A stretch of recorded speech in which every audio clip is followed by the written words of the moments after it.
Nakatawid pa ang mga tao at mga sasakyan na yan na galing ng Pedro Hill sa Ermita, Maynila mag-aalas 10 kagabi. Maya-maya, inararo na ng isang pampasaherong bus sa mga sasakyan sa Taft Avenue. Sa isa pang anggulo ng CCTV, may kita pa ang pagtumba ng mga motorcycle rider na nadamay sa aksidente. Ayon sa Manila Disaster Risk Reduction and Management Office, hindi bababa sa 8 sasakyan ang inararo ng bus. Ayon sa isang saksi, may kabilisan ng takbo ng bus na biyaheng Alabang. Bumangga pa nga siya dun sa isang yung poste ng LRT tapos nakita ko na lang, yun ay inararo niya yung mga ibang mga kotse, pati yung mga motor. Marami talaga siyang nabangga, sir. Ayon pa sa MDRRMO, umabot sa 9 na tao ang nasugatan na nabigyan ng paunang lunas. Ayon sa company driver ng puting MPV, galing sila ng Binondo ng kanyang pasahero at papunta sana ng Pasay para magsundo pa.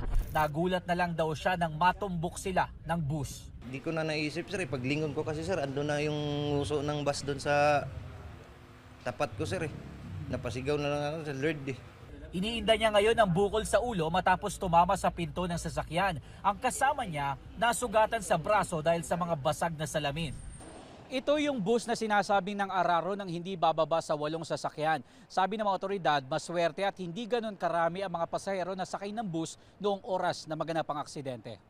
Lumalabas sa inisyal na investigasyon ng mga otoridad na nagkaroon ng problema sa preno ang bus. Lagi naman dahilan tawag dito na wala ng preno Sa mga bus driver, sana lalo na sa area na yun, sana pag sapit sa area na yun, medyo mag-slow brake na lang para makaiwas sa anumang aksidente. Nasa kustodiya na ng Manila District Traffic Enforcement Unit ng MPD ang driver ng bus habang isinasagawa ang investigasyon. Hindi pa kami pinahihintulutan ng MDTEU na makausap ang driver ng bus. Posible siyang maharap sa reklamong reckless driving resulting in multiple physical injuries and multiple damage to property.